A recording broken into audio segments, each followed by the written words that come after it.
For this video, we're going to go over both the Canon and Legends version of what happened to the Jedi Temple after Order 66.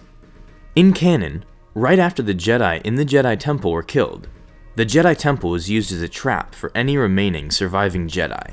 A beacon was set up to send out a false message to the remaining Jedi, telling them to return home and that the war was over. Those that arrived back were instantly killed by the clones stationed there. The beacon was later deactivated by Obi-Wan and Yoda, and a new one was set up to warn Jedi to stay away from the temple. 5 years later, the Jedi Temple was refitted into the Imperial Palace. Inside, all the Jedi statues and artwork were removed and most likely destroyed. As the Imperial Palace, it served as Emperor Palpatine's home. There, Palpatine met with his advisors in the palace's audience chamber, which was heavily guarded by Imperial royal guards. After the death of Emperor Palpatine over Endor, the Imperial Palace can still be seen intact in the background during the celebration that took place on Coruscant. Now in Legends, right after the Jedi were killed inside the Jedi Temple, their bodies were dragged onto the steps outside and stacked on top of each other for the public to see. The bodies were later then burned. Like in Canon, the Jedi Temple was afterwards set up as a trap, with a beacon sending a false message to the surviving Jedi, but was deactivated by Yoda and Obi-Wan and replaced with a beacon warning the surviving Jedi to stay away. Later, Palpatine modified some areas of the temple to make it seem like it was a cruel place to be in, and to show that the Jedi were corrupt and evil.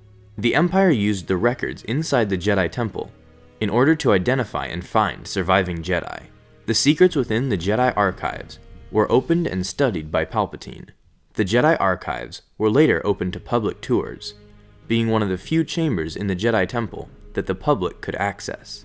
The storage level of the Jedi Temple contained all the lightsaber hilts of the slain Jedi. During this time, the temple was heavily guarded by stormtroopers and Imperial Senate sentinels from looters. They were specifically trained in killing Jedi. The temple would fall back into Jedi hands after the New Republic retook Coruscant.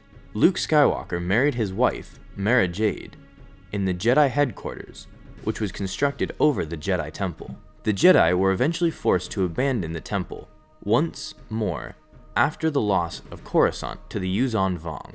After the Jedi reclaimed Coruscant back, the temple went under construction and was renamed the New Jedi Temple. This new temple included multiple pyramids and was fitted with Jedi statues and monuments.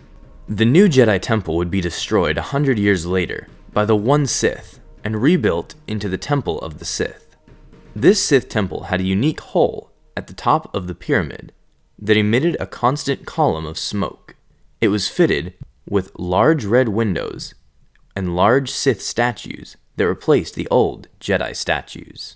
The Sith Temple was later retaken by the new Jedi Order, though it is unknown what they did with it. That's how far the story goes in Legends. Thanks for watching this video. Be sure to subscribe for more videos like this one. And as always, may the Force be with you.